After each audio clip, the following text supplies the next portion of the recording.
योद्धाओं, आज हम लोग 23वें दिन के टारगेट में पहुंच चुके हैं। कल मैंने आपको छत्तीसगढ़ के कुछ ऐसे लिखने का टारगेट दिया था, कुछ लोगों ने किया है और पता नहीं कुछ लोगों ने किया कि नहीं किया, क्योंकि मेरे पास कुछ ही लगभग 10 ही कॉपी आए हैं जिनके ऐसे मैं चेक कर पाऊँगा। तो आप लोग भी ट्राई करिए। आज के दिन मैं आपको और एक्सटेंड देता हूँ कि आज भी आप ट्राई करें कि ऐसे लिखिए। छत्तीसगढ़ के ऐसे में जो भी टॉपिक दिया है उसका कंटेंट भी प्रोवाइड किया है, सोर्स भी प्रोवाइड किया है।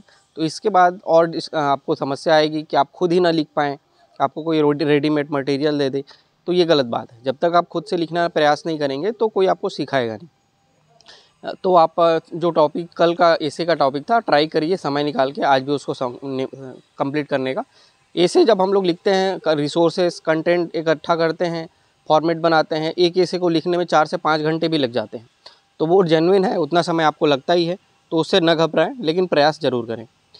तो ये ऐसे को भी आज आप कंटिन्यू करेंगे। इस वीक का टारगेट मैं ग्रुप में दे रखा है। इस वीक हम लोग इस टारगेट को अचीव करने का प्रयास करेंगे। और केमिस्ट्री का भी नोट्स मैंने प्रोवाइड किया है, उसको भी आप देख लें।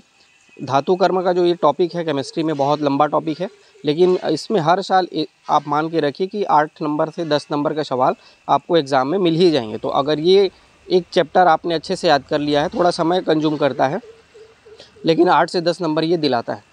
लेकिन जब आप इसके आंसर्स लिखेंगे तो आपके आंसर्स में इनके जब भी कोई रिक्वायर्ड डायग्राम हो तो आप इसके रिक्वायर्ड डायग्राम भी ज़रूर बनाएं, क्योंकि जैसे मैंने बताया था कि ज्योग्राफी के पेपर में आपको मैप बनाना होता है, उसी तरीके से साइंस के पेपर में भी आपको डायग्राम बनाना होता है, तभी आपको उसके पूरे मार्क्स मिलते हैं। अगर डायग्राम नहीं बनाए हैं तो आपके मार्क्स कट जाते हैं। तो ये केमिस्ट्री भी हम लोग इस वीक हम लोग कंप्लीट करेंगे। तो इस वीक में आज आज का जो टारगेट है आपको ऐसे को कंप्लीट करना है। इसके अलावा हम लोग आज इंडिया की हिस्ट्री को भी स्टार्ट कर रहे हैं। तो इंडिया की हिस्ट्री का 2 टॉपिक, प्रागैतिहासिक काल और सिंधु घाटी सभ्यता का 2 टॉपिक मैंने दिया है। प्रयास करिए कि उसको भी समय निकाल के पढ़ने का, क्योंकि आपने उसको प्री में पढ़ ही रखा है, तो ज़्यादा टाइम नहीं लगेगा मेंस में आपको पढ़ने के लिए। मेंस में पढ़ने के लिए आपको ये बुक है प्रतियोगिता सारांश का, जो ट्यूटोरियल पब्लिश करती है प्रतियोगिता सारांश का, वो बुक आप लेंगे, उससे ही आपको ये पढ़ना है। कुछ टॉपिक जो उससे छूट जाएंगे वो टॉपिक मैं आपको उससे कंप्लीट कराऊंगा, ठीक है। तो वो टॉपिक के बारे में भी ज़्यादा नहीं सोचना है, मैं उस पर आपको कंटेंट प्रोवाइड करूंगा, बाकी वही बुक आपको पढ़ना है।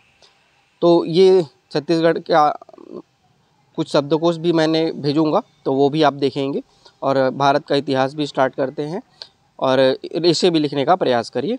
और जिनका फुल लेंथ टेस्ट सीरीज़ कल है वो ट्राई करिए, ज़्यादा नहीं तो 2 से 3 घंटा इसमें देने का।